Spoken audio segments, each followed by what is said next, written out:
Mi hermano, yo creo que ya vamos a entrar en materia con transporte. El tema que te El gusta. tema porque yo vi que tú dominas muy bien el tema de educación, a pesar de que tú siempre has estado en esa área. Pero vamos a entrar en transporte. Háblame de la ley que cursa en el Congreso que usted está trabajando sobre la reforma de transporte. Yo no vaya, así que yo le llamo. Bien, mira, gracias a ti, ingeniero Santiago Gaba, también a Ángel Segura, coproductor, a Santos Peralta, que también ha estado aquí, en empujar esta iniciativa, en convertirse en voceros de esta iniciativa. Nosotros consideramos que esta es una ley país, una ley que tiene un impacto, va a tener un impacto económico, un impacto social y un impacto humano en la República Dominicana, porque el sector transporte, y tú que conoces del tema, porque ha estado involucrado desde hace años, tanto a nivel del gobierno central como a nivel de la municipalidad, es un sector que genera mucho dinero, es decir, un sector que moviliza la economía, moviliza el país. Si se para el transporte, se para el país, y por eso incluso tú ves que algunos de los operadores, cuando quieren elevar elementos de presión, paralizan el transporte, porque al parar el transporte paralizan los tejidos económicos del país. Pero este aporte que va a dar esta iniciativa va a permitir que un sector tan importante tenga un marco de ley que le permita a 20 años, por ejemplo, desarrollar el país que nosotros queremos. No solamente lo que implica la reforma integral de convertir estas 8 grandes instituciones que están en el sector en duplicidad, triplicidad y a veces cuatriplicidad de funciones, sino también los ahorros que va a tener el Estado, lograr una institución de verdadera autoridad que rija todas las políticas públicas del sector, desde la planificación, la organización, la ejecución, la fiscalización y la regulación del sector, pero a la vez que lleve desde el punto de vista social también beneficios a los ciudadanos dominicanos y dominicanas, que en muchos de los casos, con un transporte mal dado, mal servido, dedican en algunos momentos hasta el 35 y el 40% de su presupuesto familiar al transporte, y un transporte que al final le crea una disminución de la calidad de vida, porque al no ser dado de manera adecuada también afecta la calidad de vida del ciudadano, pero también que va a implicar, por eso la ley habla de la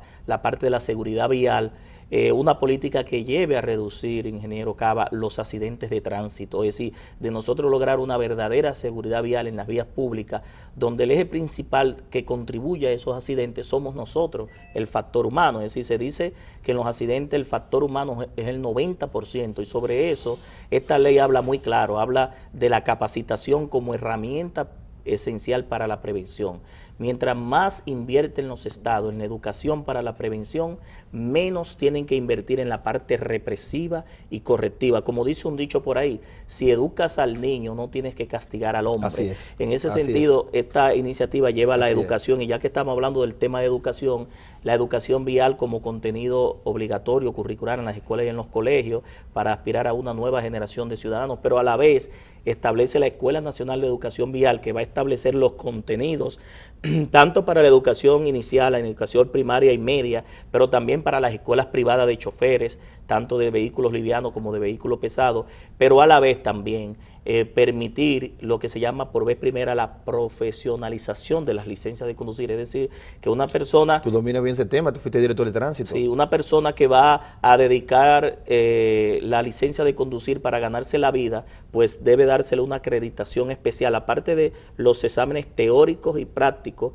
para validar que esa persona puede conducir de manera segura en las vías públicas, que si va a dedicarse al transporte de carga, tenga unos exámenes especiales para transporte de carga, si va a transportar mercancía peligrosa también, si va a ser taxista, si va a ser chofer de ambulancia, si va a ser transporte escolar, si va a ser transporte público, turístico, urbano, interurbano. Es decir, que cada uno de estos tipos de licencias, el Instituto Nacional de Tránsito y Transporte le dé un aval y una acreditación, porque no es lo mismo, ingeniero Cava, que usted y yo usemos la licencia para transportarnos a nuestros lugares de trabajo, duremos el vehículo dura 8 horas ahí parada, que un ciudadano que utilice su licencia de conducir por 6 horas, 8 horas o 10 horas, e incluso donde esta herramienta de clasificación de las licencias por profesiones le va a dar derecho adquirido, porque ¿cómo sabe el Estado que un ciudadano a los 47 años, por ejemplo, que se ha dedicado al transporte, ya está para jubilación? ¿Quién se lo informa? Entonces debe haber un registro donde el Estado sepa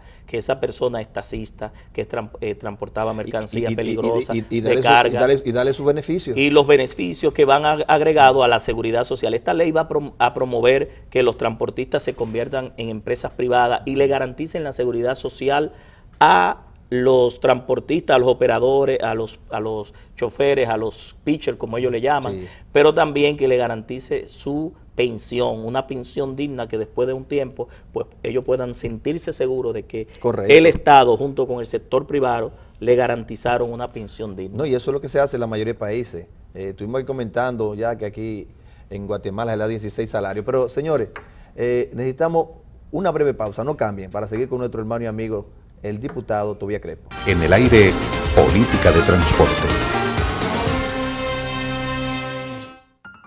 Nuevos vientos están soplando, tiempos nuevos se acercan ya. El transporte sigue para adelante, con eficiencia y modernidad. El transporte va para adelante. Construcción de la segunda línea del metro, nuevos túneles y elevados, autopistas y carreteras en todo el país.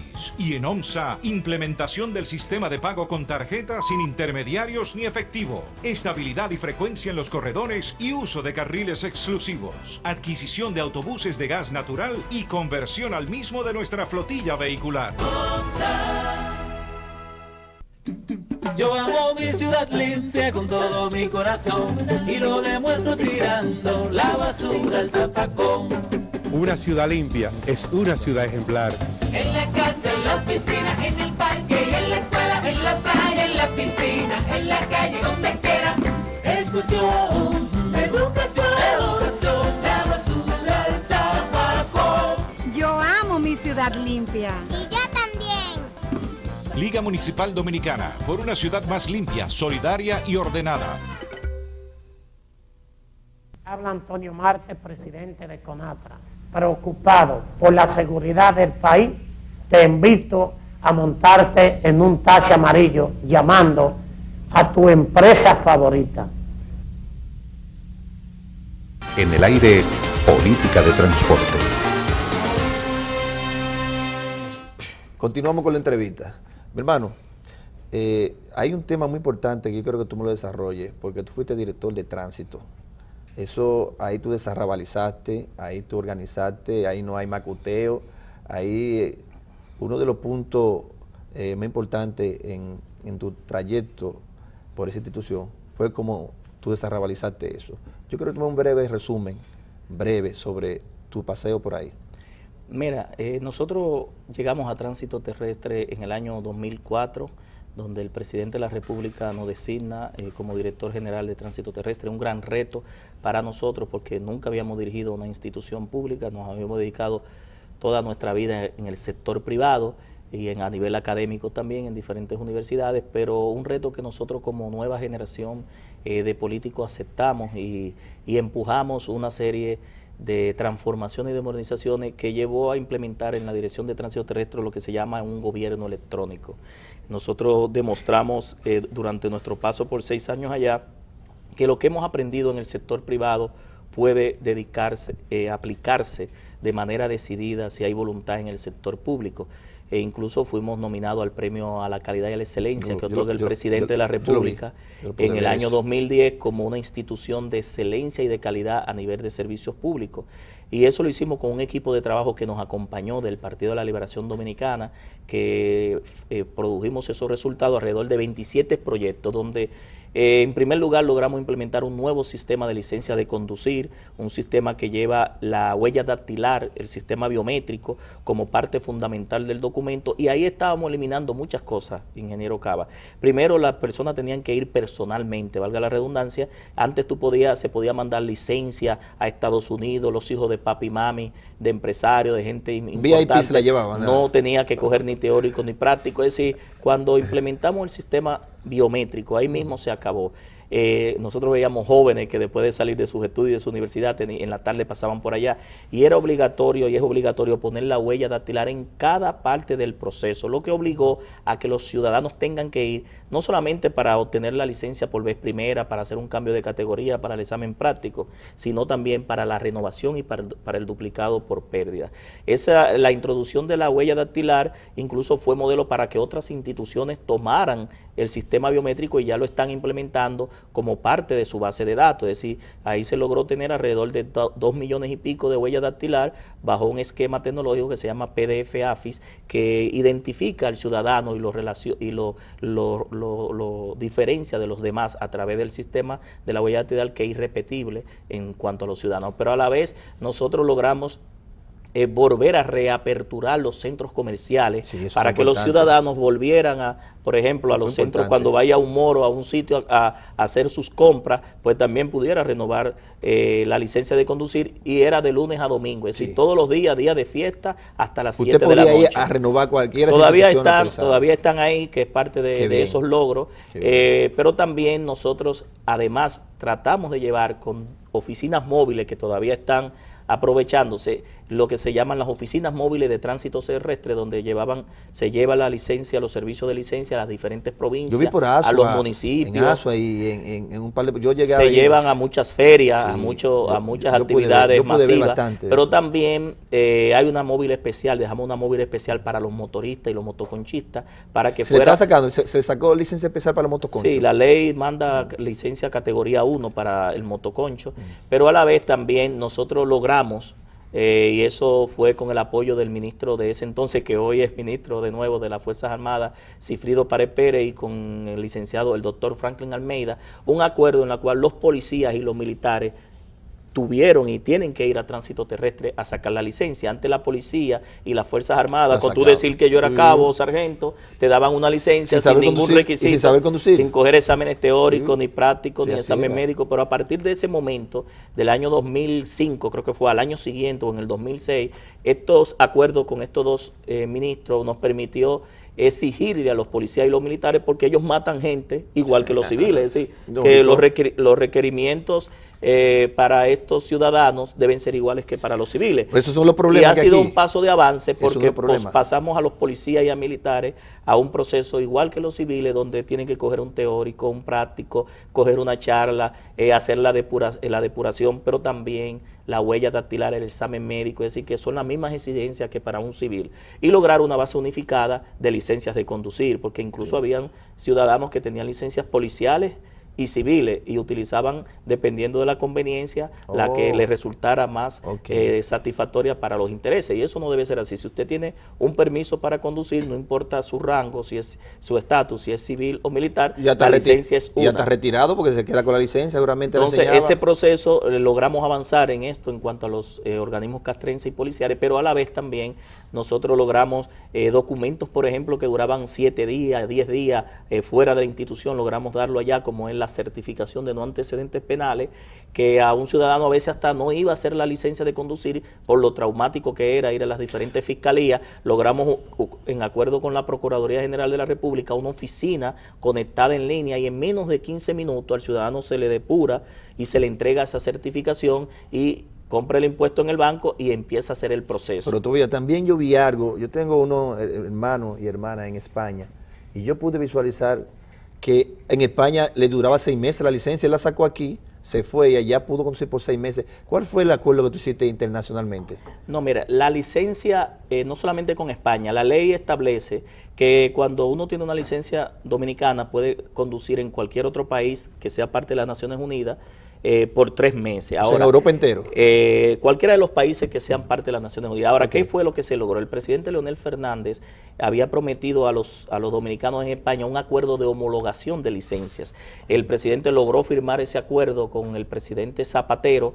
Esos acuerdos fueron ratificados tanto por el Congreso de España como por el Congreso Dominicano, y a nosotros nos tocó la gran oportunidad y el honor de lograr implementar ese proyecto que logró beneficiar a más de 30,000 dominicanos que estaban esperando este acuerdo, porque le permitía canjear la licencia dominicana por la licencia española y con esta licencia española poder conducir en los 25 estados de la Unión Europea, es decir, que era un beneficio que le permitía su circulación y la legalización de su movilidad en los 25 estados de la Unión Europea, y que incluso fuimos a llevar un módulo allá para que los dominicanos que la tenían vencida no tuvieran que venir a renovarla aquí en enero del año 2008. Implementamos un módulo en Madrid, nos tocó a nosotros ir a Madrid para renovar la licencia. Igual que la institución privada. Duró 6 meses ese módulo, creo que un año duró. Y no solamente el que estaba en España, sino todo el que estaba en Europa podía bajar a Madrid, renovaba la licencia, hacía el canje y ya podía utilizarlo en cualquiera de los países de la Unión Europea sin tener que viajar a la República Dominicana. Pero a la vez, este acuerdo permitió que una gran cantidad de dominicanos que no podían conseguir trabajo por el asunto de la licencia, consiguieran trabajo.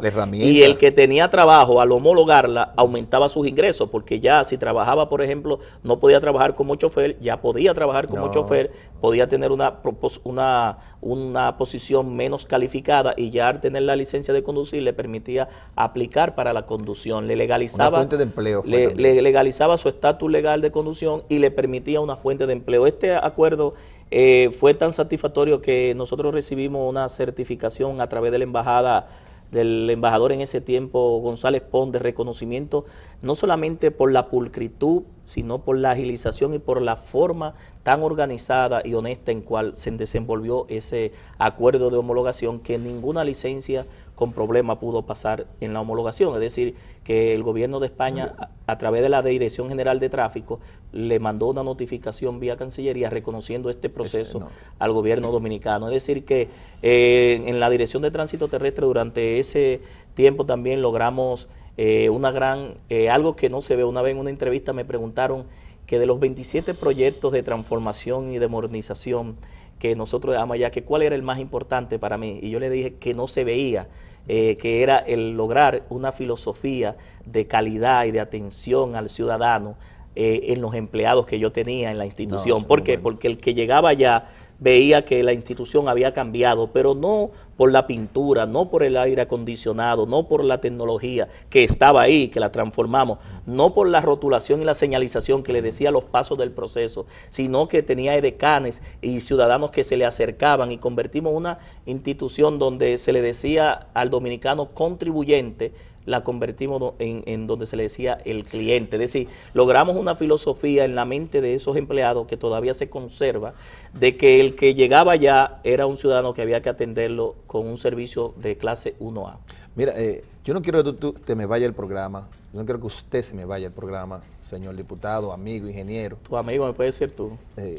Para los televidentes somos hermanos, el diputado, somos hermanos, pero usted, el Sacurul, que usted tanto...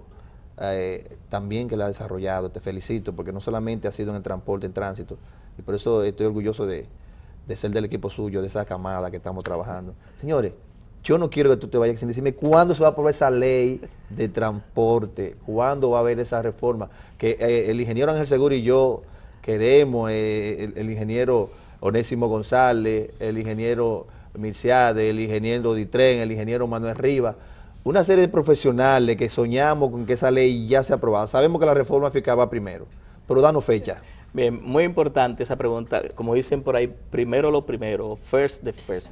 Nosotros estamos abocados, como habíamos iniciado el programa, a salir de la reforma fiscal y de grandes temas que el presidente de la República necesita para lo que tiene que ver con las políticas públicas a nivel del Poder Ejecutivo.